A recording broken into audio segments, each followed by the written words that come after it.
Welcome to Rider Nation Station, presented by American Manufacturing Solutions, your total logistics partner, investing in Rider Nation Station and St. Mary's, Ohio, and to our other fine sponsors.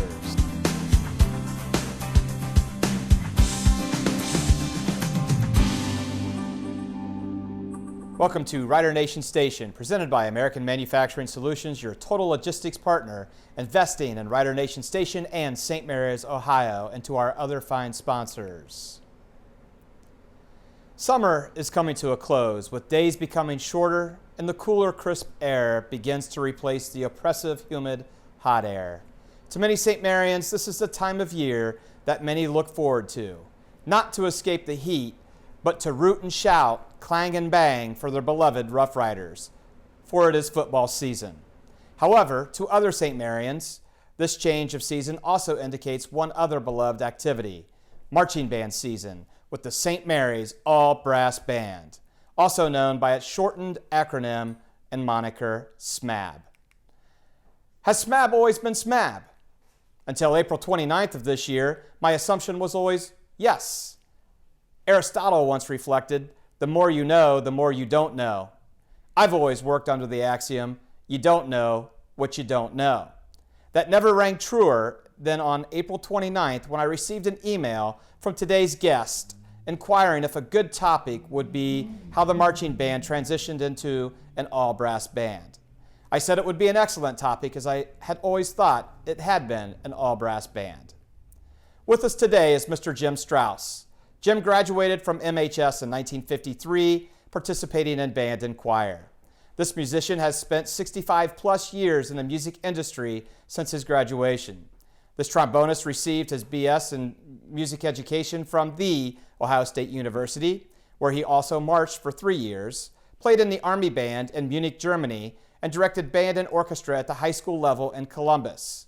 He is the recipient of numerous industry awards, including the Industry Service Award from the Ohio Music Education Association and the Distinguished Service in the Field of Music Award from the Ohio State University School of Music. In 1975, he purchased Stanton's Sheet Music in Columbus. Jim is truly an example of the adage, music is for a lifetime. Jim is here to discuss with Rider Nation Station his reflections on band at MHS and how the band transitioned from being a marching band to just an all-brass band. Thank you, Jim, for being with us today. I'm happy to be here. This is one of my exciting days right now. Sounds a little bit like you know something about music. Well, I'd like to think I do, but there's always more to learn. There we go. Music is for a lifetime. So, Jim, tell the viewers a little bit about the Strouse family located in St. Mary's, Ohio. Okay. My dad served in the Second World War as a chaplain. He was a minister before that. And when he got out of the Army in 1946, we moved to St. Mary's. I was in the 6th grade at East Elementary School, which that building is gone now. So's all the buildings that I ever went to school here. And I think the East Elementary building would be where the present-day Eagles Where the Eagles are, yes. Located. Right there, right candy-cornered across the street from Holy Rosary. And the Snowballs used to fight back and forth across the street because they went to the 8th grade at Holy Rosary. So yeah, we had a great time on that. But when I came in as a 6th grader, that was the year that you could start in band. And we had a band director by the name of Dick Schilling. Dick Schilling came to our class and asked if anybody wanted to play an instrument and so on. And he really didn't help fit an instrument like they do nowadays. It was sort of if you wanted to play clarinet, you bought a clarinet and you played. They didn't have rental programs in those days, so you had to buy the horn and go from that. But I had a chance to get a saxophone from a friend of mine. So I started on saxophone in the 6th grade, and Dick would come over once a week, and we took lessons once a week. And when we got to the 7th and 8th grade, then we had a band. About once every 2 or 3 weeks, he would put the 7th and 8th graders together, and we made a band. Okay. And in the spring of the year, would put us together over at the high school for a couple of rehearsals, and we would have our spring concert. But St. Mary's has been a special place. I grew up there. I graduated, from St. Mary's. I've always called St. Mary's home, even though I lived in 2 or 3 other places before I got here. Oh, excellent. But this is where the people are and the people I know. Yep. And your father was a pastor of the Methodist Church that's located on Yes. Pine Street? In those days, it was the United Brethren Church. Okay. And it was on the corner of Columbia and Pine. Yes. And he was there for 8 years before moving up to and around the Mansfield area. But it was an interesting time. Being a PK, I had a chance to do a lot of things that I didn't know that I was allowed to do. Being in a dance band at school was a problem for a couple people in our church, believe it or not. But Lee Vandervoort was our band director my middle 2 years of high school, and we started a dance band. And after a couple of our people realized that it was a pretty good deal to play in the band, and I was good enough to do that maybe it was okay since Jim could do that. And that was the end of it. But we had a good time. Well, the times have changed. Yep. So you moved here as a 6th grader, and you probably went to some football games. Absolutely. At the Memorial Field. And what are some of your earliest memories of football games and perhaps the marching band? Were you hooked early? Well, yes. In the 6th grade, I really didn't do much any of that at all because we had just moved here in September. But starting in the 7th grade, I would go to as many home football games as I could possibly get to, and of course I was completely enthralled with the band. Dick Schilling had the band at that time. It was kind of interesting because Dick tried to do things that other directors didn't do, and one of them was turning off all the lights, and he had invented a little thing that went into the plume thing on the hat, and it would, you'd reach up and turn it, and the light bulb would come on, and then he would do a formation in the dark, and everybody thought that was the greatest thing in the world.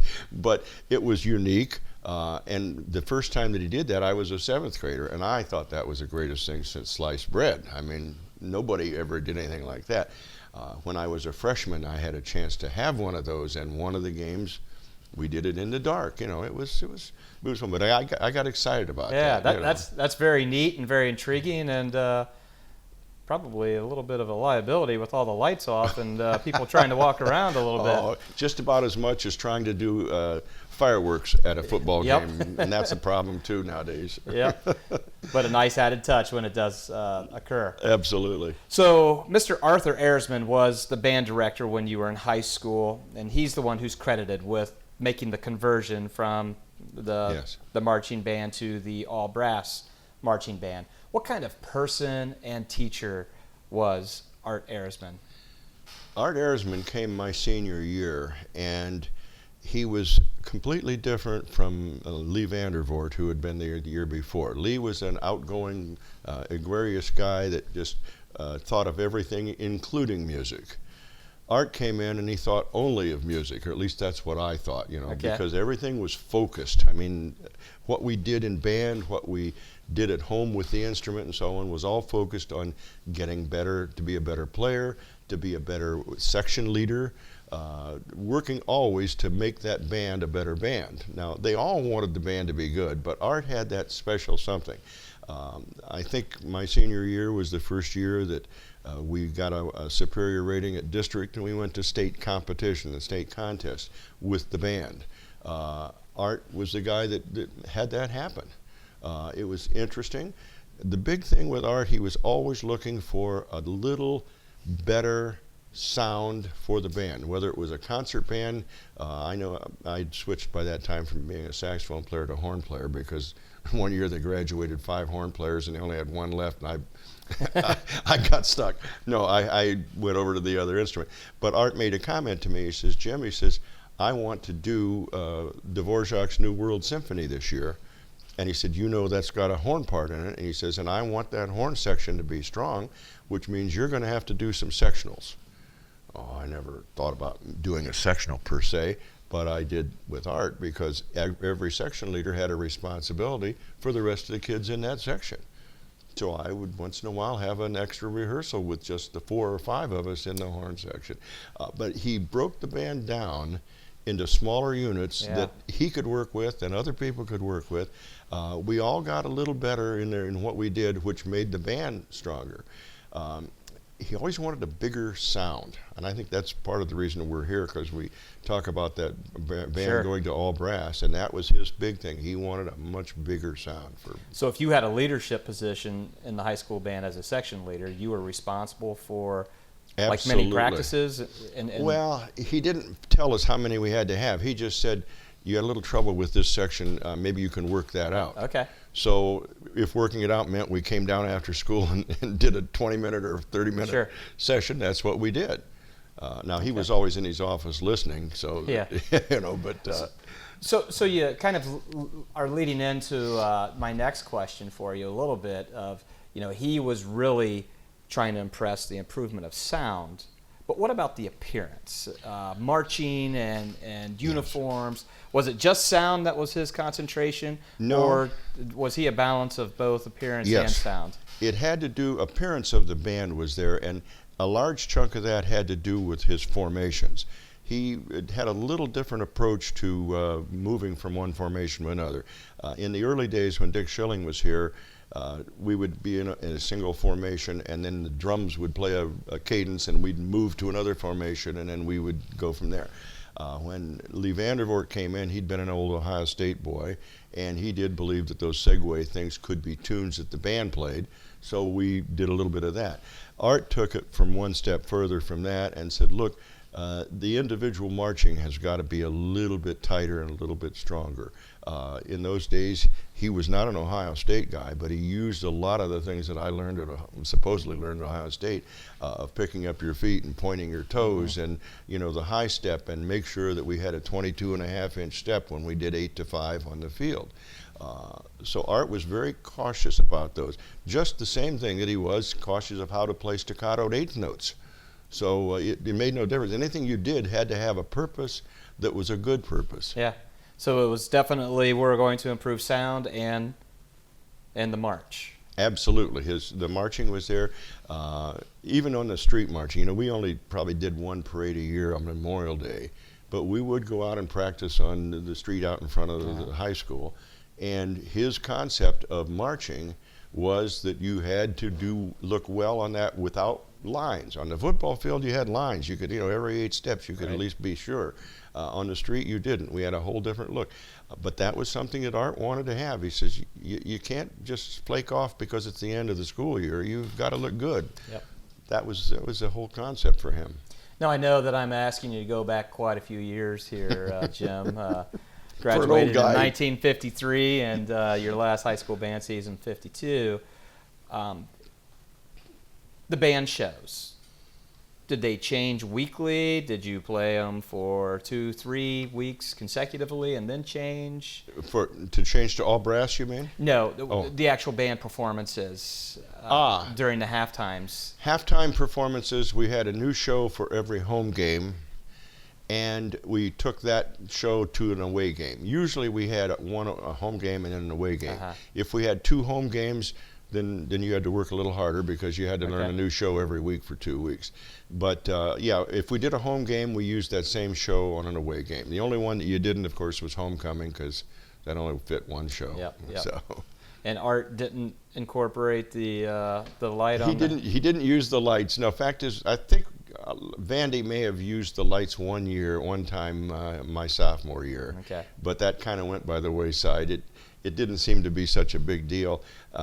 Vandy decided that if he was going to do it, he wanted to have 2 colors, so that you could be in one formation with red and another formation with yellow, and that he never could get this thing to work that way. So it was either off or on. And you had to be good marchers back then, so you didn't collide with one another. Well, it's dark out. Yes, it was always fun for me when I think back about that, because as a freshman, when we would go down for the Star Spangled Banner, we would march clear from one end of the field to the other end of the field, and then we would do what was called in those days a counter march. You went down and went 4 steps over and 4 steps back. And there was a period one time that when we did the counter march, we were marching at 2-step intervals instead of 4-step intervals. and a trombone player had to go down and play a low C, was in sixth position. Another guy cut across the goalpost. In those days, the goalpost was on the end line, not back in the back. At any rate, one guy made this turn. He made a left turn and wrapped the trombone slide around the goalpost, and that was the end of the two-step intervals. We marched at four-step intervals from that point on.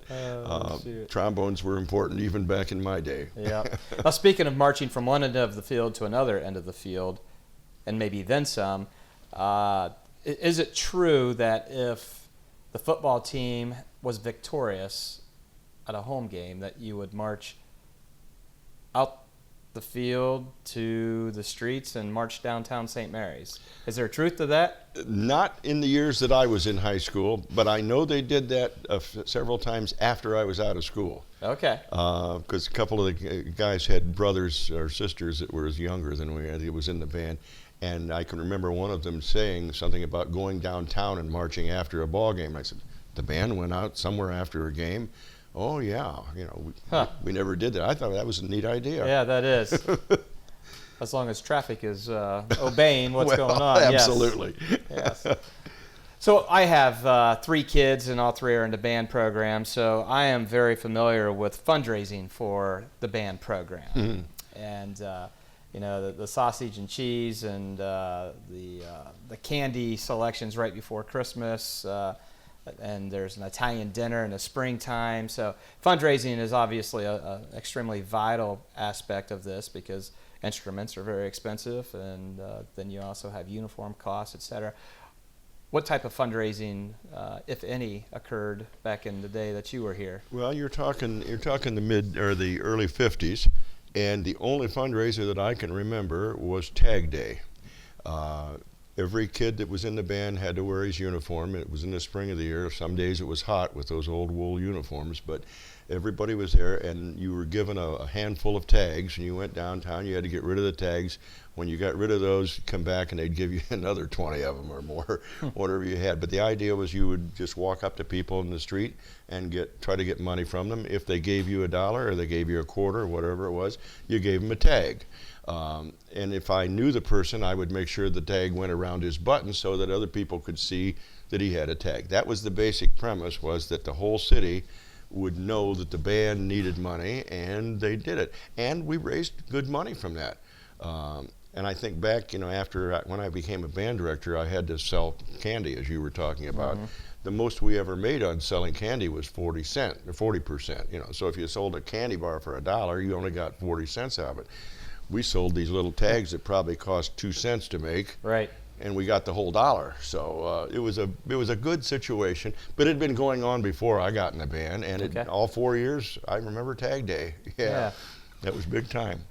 And I read in the late August 1954 newspaper, the band parents had got together, and they were talking about the success of their ice cream social, mm-hmm. which raised $250, which then put them to $1,800 of the $5,000 goal they were trying to achieve for uniforms. Right. So they were getting ready to change uniforms. That's right. And Art did that, I think about the year after I got out of high school, they started the fund. Took them about 1.5 years, 2 years to get the new uniforms, I think. And we've got some pictures, and you definitely can tell the change in the uniform mm-hmm. As you're taking a look at this. What do you remember most from your marching band experience at MHS, and anything that helped carry over into your professional experience? Interesting that you would say that, because these are the things that I kind of built my life on. You first learn to do things as part of a group. This didn't happen at St. Mary's, but when I was in the Ohio State Band one year, I can remember the band director called out from his high perch in the stadium about one guy that needed to move a little bit to his left, one step to his left. And the guy answered back, "Jack, I can't do it. I'm right where this thing says I have to be." And Jack says, "There's 119 other guys that's in perfect formation. You're the only one out. You must learn to adjust to the situation." Well, that was a good lesson in life. Mm-hmm. But guess what? I'd already learned that from the St. Mary's High School Band. You adjust to lessons to where you are in life. The band taught me being together, working for a common goal.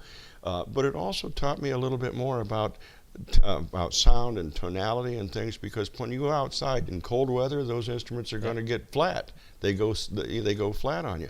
Except in my case, the woodwinds. The woodwinds the metal clarinets did, the flutes, but most of the time they didn't have that problem that we brass players had. So you learned how you worked with the band in that situation. Everyone was a little different, but it also was another thing. Music could happen whether you're sitting on a stage in a tuxedo or whether you're standing out there in a funny uniform with a Sam Brown belt and a funny plume that stuck out of your head. You still made music. And that was the other thing that all of my directors talked about. The music that they selected for the Memorial High School band was not like Wapak and Salina and the rest of the teams had. They played usually the latest tune, if there was a late tune that they could do. In our case, we played solid literature, and we also played the pop tunes, but we did a lot more things with Broadway shows and that kind of stuff. In my case, how do I say it the easy way? That was my first experience with Broadway music. Sure. Was through the marching band. And then we played a selections from South Pacific, maybe when I got to the concert band. Yeah. But the marching band was my first opportunity to play anything from Broadway. And it's amazing when I think back about it. I never really thought about that for probably 25 years, and I realized all the stuff I'd learned in high school I'd been using for 25 years. And that's very neat that you were able to state that, because it is interesting, things that we really don't reflect on of how did I acquire this skill set or this working knowledge. Then you reflect back and good old St. Mary's, Ohio is where I was taught that. So thanks for sharing that. And we're going to take a commercial break and come back with This Day in History. This segment of Rider Nation Station has been brought to you by Albert Sporting Goods at 121 West Spring Street, serving the St. Mary's community since 1980. Plus One Professionals Real Estate, selling St. Mary's from the corner of Spring and Chestnut since 1982. Welcome back to This Day in History, September 3rd, 1954. Company H, new recruits and re-enlistees. Pictured above are the new recruits and re-enlistments in Company H, 2nd Battalion, 148th Regiment of Ohio National Guard. From St. Mary's are Dick Shivington, Jake Vogan, Jack Moots, Roger Coyle, Robert Makeley, Charles Makeley, Donald Hitchin, William Horn, and Corporal Thomas Vogan. Any of those names familiar to you? Yep, Don Hitchin, definitely. Also, St. Paul's Evangelical Reformed Church held its Father-Son banquet. The Reverend Raymond Beals of Toledo brought out some very humorous as well as serious points on his chosen topic, these kids of ours. He stated, in the present age, fathers are too eager to discipline rather than to understand. He stressed that too often fathers put off doing things with their sons and don't spend enough time with them. I really found that interesting, 1954, and the paradigm shift, and it's very, very interesting. And stock car races will be held 2 days. Sunday and Monday at New Bremen Speedway. The races will be held in the afternoon starting at 2:30 with time trials, as usual, at 1. So there we had it, September 3rd, 1954, This Day in History. And thank you to the following sponsors for helping to bring This Day in History: Laura Yelton State Farm, Minster Bank, the Evening Leader. All righty, Jim, let's get to the main point of why we wanted to get together and talk, and that is that transformation to the all-brass band. Why did Mr. Ayersman want to transition the marching band to an all-brass band? And do you think this had anything to do with trying to emulate the Ohio State University? No, it really didn't. Art was looking for a fuller, bigger sound on the field. He realized, being a clarinet player that he was, that a clarinet and a flute cannot be heard about 10 yards away outdoors. And as a result, when I was in the band, we probably had 9, 10 flute players, and we had 15 to 20 clarinet players. So there was 25 or 30 kids that you couldn't hear if you were up in the stands. And that bothered him, and he kept thinking, there has to be a way to get a bigger sound. He would write his own arrangements for the stuff that we were playing, trying to get a fuller sound from that. But the only way in his mind that he could do that would be to have everybody play a brass instrument. And it was interesting to me because Art, being the fantastic professional clarinetist that he was, still had abilities to play trombone and brass instrument exceedingly well. And I asked him one time about embouchures. I said, well, isn't that going to ruin a clarinet player's embouchure if you try to get him to play a brass instrument, you know, for 10 weeks during football season? He said, no, because if they do it correctly, they'll use the same muscles in the corners of their mouth that the brass players do. He said, now, that kid that bites his clarinet player like this probably has already got a bad embouchure, and he's not going to do much with it anyway. Maybe we can teach them both instruments at the same time if we would do that. But the idea was, and it started when I was probably a senior, the idea of having woodwind players switch over and play brass instruments. At one time he asked, he said, do you suppose there'd be any kids in your class that would be interested in doing that? And I said, yeah, there may be a few. But that next year, when I was a freshman at Ohio State, the next year he decided that there was enough interest in the band kids willing to spend the effort to do that, that he could make that band all brass. There were some problems, of course, to do that. One of the problems of where do you find instruments for it, you know. Some of the kids did buy their own brass instruments, but a lot of them came from music stores' back shelf. You went up to Lima, there were a couple music stores in Lima, and they pulled used horns off their shelf and got them fixed up and repaired. Some of them didn't look real good, didn't have all the lacquer on them, but they played well. We knew that. They always had to play, they had to be in good shape to do that. And then Art decided the way to do this would be to teach woodwind players in classes, and not to take just the clarinet players and have them learn something, or not to take the incoming trumpet players but take them in groups of anywhere from 6 to 10, and regardless of what instrument they were going to, you brought them in, and I think, if I'm not mistaken, we did it twice a week. I called them plebe classes, but we had classes for the woodwind players to learn to play a brass instrument. Now, is this when you're still in high school, or is this? No, this is when I was. This is in the summertime? It was the summer after my freshman year of college. Yeah, I had 1 year of school, and it was still the old way.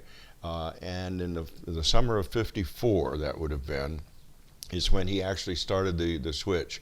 And we started those classes in the summertime. It was interesting to me because some of the kids picked up on it very quickly. It was not hard for them. Some of the people had a little trouble playing a trumpet, but we could get them on a baritone, or we could get them on trombone. A larger mouthpiece was there. I don't remember that we got a tuba player. We might have gotten one, but I don't remember getting tuba players out of the woodwind section, but I think we should. But we did get trombones and baritones. We even bought god-awful alto horns so that we'd have that middle voice in the band, and there were some people that played that. One of the things that Art always said to me was, if they were a good woodwind player, they could be a good brass player. A mediocre or poor woodwind player probably was going to be a mediocre or a poor brass player. He said just learning to play and produce a tone on the instrument is not part of it. You still have to be a musician. Right. You still have to be able to read music. You still have to be able to know the difference between marcato and staccato. And those were things but it was kind of fun because not only were we teaching brass, but we were teaching some of the things of style to kids incoming. Now, the incoming 8th graders, you see, had a chance to do this, and it was the first time some of those people ever thought about whether they were playing marcato style or legato style. They had a chance to learn it when we first started teaching them a brass instrument. And it was interesting because by the time fall rolled around, believe it or not, we were starting to get a band sound. I mean, I can remember in August, we had the first band practice, and it was the first band practice of the all-brass band, and I was going to cringe, man. I thought I would cringe, and I was completely surprised. You know, let me hear a B-flat scale. Okay, they played a scale pretty well in tune. I was surprised. Once we got the band tuned a little bit, we did a couple chord things that Art had written out. All of a sudden, the band started playing more in tune. He put out the first thing, which was the fight song. we played the fight song, and by that time, of course, the woodwind players already knew it. We'd been working on that all summer. And I shouldn't say it, but the band sounded better than it ever had before. And all of a sudden, we didn't have those squeaky clarinet players, and we didn't have those funny little flute sounds. We actually had a brass sound. It was fun. Had that full sound that he was definitely desiring. That's what he was after, yes. And believe it or not, it was not still where it was perfect. But as that season progressed, the band progressed, and they got a fuller sound. Those woodwind players found that breath support that they needed to play a clarinet was the same breath support they needed to play a trumpet.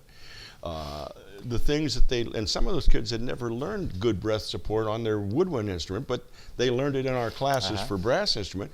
And according to Art, when they went back to the other instruments for concert band season, it was a better concert band. So the brass band actually improved the entire band. Yeah, excellent. So it was a win-win going both directions there. Well, he made it that way. I'm not sure it would be that another.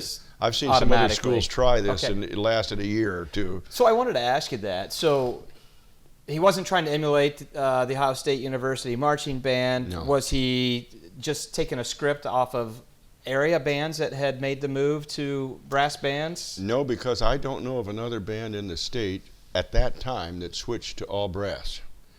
The other band, there's probably one other band that I know of that may at least is still functioning as an all brass band, and that's Columbus West High School. But that didn't happen until the 70s, and they switched to all brass. So if I've done my math correctly, I believe that SMABB is in its 65th year of being an all brass band. That would be right this fall, yeah. Are you 2019? You're saying there really aren't that many brass bands today? I don't know of more than that one at Columbus West. Now, there have been two other schools that I can think of that have tried to go all brass. Whether they have stayed that way, one of them hasn't, I know. But I don't know whether they stayed that way or not. Part of it has to do with the cost of instruments, because even to buy used instruments, you know, you sit down and you say, I can buy a used trumpet for $150. Well, it's still $150. I mean, that represents about 300 candy bars to sell. So, you know, you don't switch 30 woodwind players over, man, selling 300 candy bars on each one of them. So. Gotcha. So something that's very unique to the state of Ohio is right here in St. Mary's, It is right here in St. Mary's, and it always has been. I got excited back a few years ago. I don't know. I wish I could tell you more. Skip Boffman was still the coach, and you guys went to Canton for the state championship. We got beat by a school up in Cleveland, but I remember going up there, and Dane Newlove was the director of the band. So that was 2004. Doug Fry was the head coach at that time. Skip had retired. That could be. Yeah, that was about right. But that was the first time I'd seen the band in years.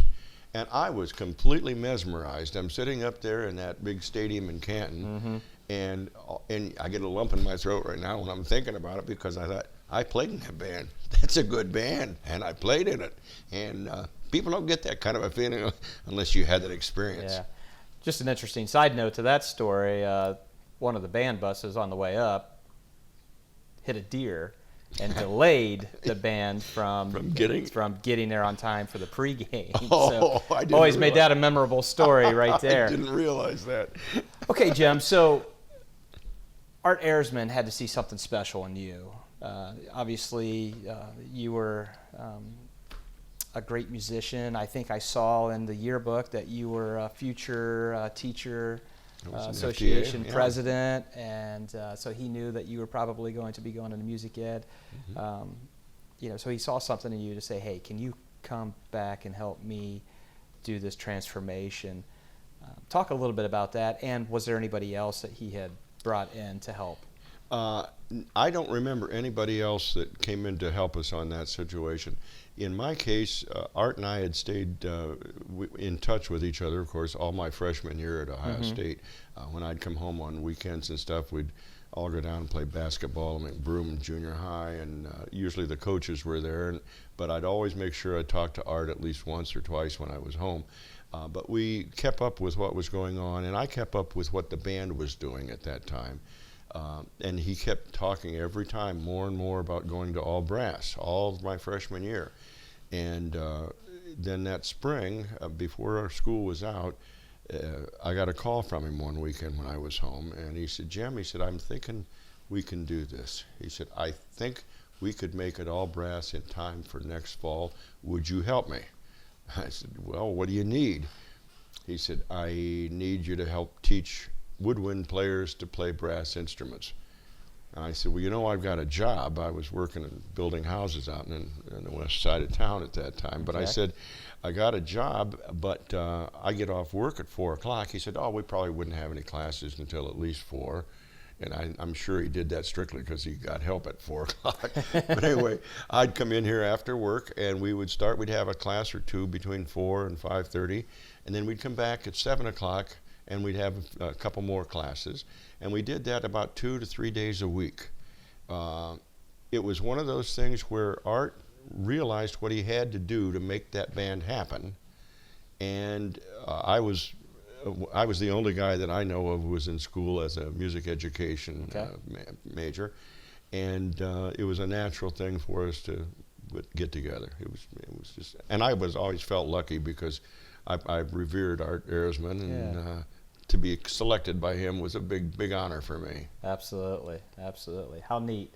What did people in the stands think once they heard the all brass sound? And maybe some were totally aloof to the fact that there's been a transformation. That was a big part of the audience didn't even realize it was all brass. I don't remember Art even talking about it being all brass. I mean, it wasn't a big announcement that, and here comes the all brass march. None of that situation. To be honest with you, I remember only a couple people talking to me that weekend because I was home for the first game. And I remember a couple people saying to me, the band had a different sound. Is there a reason for that? I said, yeah, if you look out there was no clarinets and flutes and saxophones. Oh, I never noticed that. So they really didn't, how do I say it? There was a cadre of people in town that loved the band. And the football team they didn't really know, but the band they loved. All of a sudden, that cadre started to grow. You've got people now in this town that go to see the band and they don't even know where the football team exists, but that's where the band's playing that night is a game. Yep. So it was kind of interesting how that works. So, last question is, Director Ehresman makes this pretty monumentous decision really without a whole lot of time to get you prepared, right? To get the band prepared. When do you think he was satisfied with that decision, that he made the right decision, or was he second guessing himself? Art was only here at St. Mary's until 55 or 56, so he only had another couple or 3 years before he moved to Kettering. And I remember talking to Art when he was in Kettering. That would have been probably 10 years after all this was going on. Excuse me. But at that time, Art mentioned, he was at my house for dinner one evening, and he mentioned the switch over to that, and he says, and it was successful. So he must have known it before he left town, because I doubt if he ever came back for a game after he went to Kettering. He had to have known it before he left. And if he didn't, I'm surprised, because the band did sound better and different, and anybody could have listened and heard that. Well, excellent, Jim. Thank you so much for bringing this idea to Writer Nation Station, and then also providing all of the insight as to how that transformation actually occurred with Director Ehresman, and making this a very special place, having the all-brass band. We're going to take a commercial break and come right back with the Writer Nation Station Word Association game. This segment of tonight's broadcast has been brought to you by Minster Bank, helping people achieve financial success in support of the Writer Nation and the St. Mary's community. The Evening Leader, chronicling the history of St. Mary's for over 100 years. And like a good neighbor, Lori Yelton, your local State Farm agent, is there. Thank you to those fine sponsors for bringing Writer Nation Station Word Association. Please stop in to see these fine folks. Stay local the best you can. Tell them thanks for supporting Writer Nation Station. All right, word association. This one's going to be a little bit different than what we've done in the past. You're going to get options. So whichever one you see or hear me tell you, first thing that pops into your head about them. So we're going to go Parker Motors or 66 Motors Incorporated. Parker Motors was a dealership that was out on the West End, and I think it was Chevy's, if I'm not mistaken, because Schwader was the Ford dealership up here, and Parker had the other one. Okay. Yep. I remember that. It's strange. I hadn't thought of that in years. This one, Oh. the Dairy Queen, which caught me off guard when I was in the newspapers and saw that the Dairy Queen had an ad in the newspaper. In when? What year? It was in 1954, Okay. and it said it was the west edge of St. Mary's on 29, so I don't know exactly where it was. It was not too far from the old S&H Motel, but there also was I thought it was a Dairy Queen, but it might have been a Tasty Freeze. Tasty type. Treat. On the east On end. the east end. Yes. They all came about the same time, but Dairy Queen, I think, was first. Yeah, and they had the curl on top that the other one couldn't use. I would have lost money. I didn't think that a Dairy Queen would have been here until Yeah, they were much both- later. Yeah, they were both here at the same time. Yeah. All right, going back to multiple options, we're going to go grocery stores. Rhodes Supermarket, Broadbeck's Market, or Kroger's? There was a Kroger store, and it was downtown on Spring Street on the corner that is now empty. Well, there's another store that's been built there, but it was a Kroger store there, right across the street from a little barber shop. And I can't remember the guy's name that ran the barber shop, but about 3 doors down from Durnell Jewelry. Maybe. But it was on the northeast corner of Spring Street. Was it Don Baxter, the barber? Don Baxter, yes. Yes. All righty. I forgot about him. I remember the thing. Yep. But Kroger's was over there. And Broadbeck's Market rings a bell, but I don't know where that was, and I'm not sure it was there when I was in school. They had an advertisement in the 54 paper, at least. Is that right? Okay. And it was on Indiana Avenue. Okay. Indiana and Defiance. Okay. Yeah. Very much. And Rhodes Supermarket said Salina Road, and I'm assuming that's where present-day Pantry Pride I think it is located. Yeah. Yeah, I think that was it. All right, and the last one, Swanger and Schneider or Howell Electric? Schwanger and Snyder, I remember only because of the name. Only because of the name. The Schwanger and Schneider name rings my bell, and there was another name of a company called Jasperson's. Yes. And one of your things that you did once before on Prof. Kohler, Prof. Kohler used Jasperson's as a name. He used to give us quick tests, and one of the tests was he gave names of businesses that everybody saw as they went to school, and asked us to spell them. And Jasperson was misspelled because we all spelled it S-O-N-S instead of S-E-N-S. And Swanger and Schneider was the other one because not many of them were German, and Schneider never came out with a C-H-N-E-I. Yeah, but Swanger, I remember that one. When I was typing Swanger, and I had to double take because of the U. U-E-R, yes, absolutely. Well, outstanding. You did That's a right. fantastic job. Thank you for playing in Writer Nation Station's Word Association game. And again, thank you to those sponsors. Make certain that you tell them thanks and shop locally the best that you can. Last segment, we've got interactive correspondence.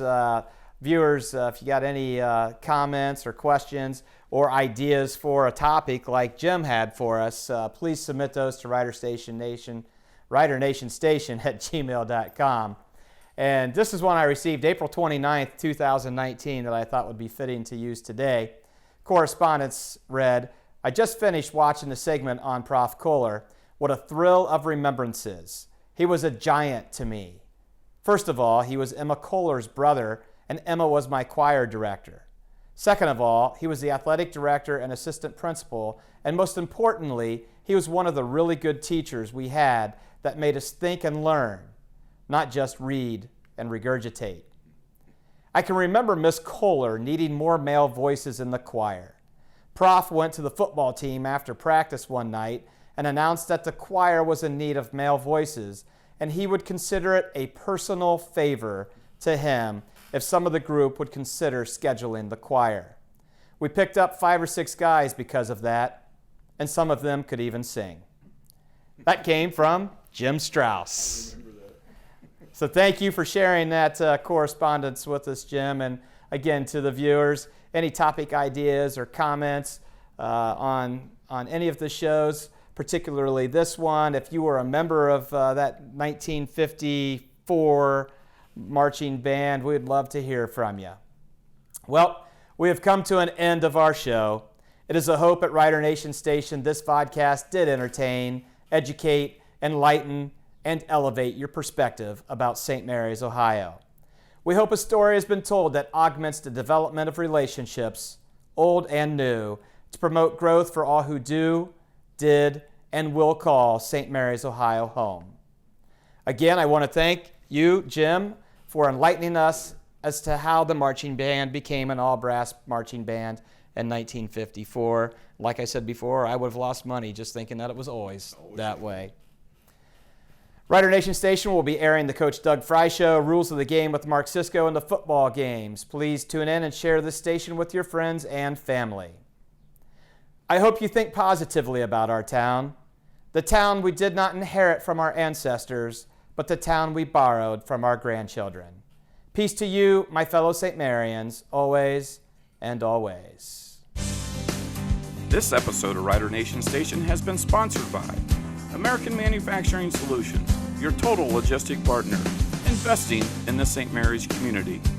Albert Sporting Goods at 121 West Spring Street, serving the St. Mary's community since 1980.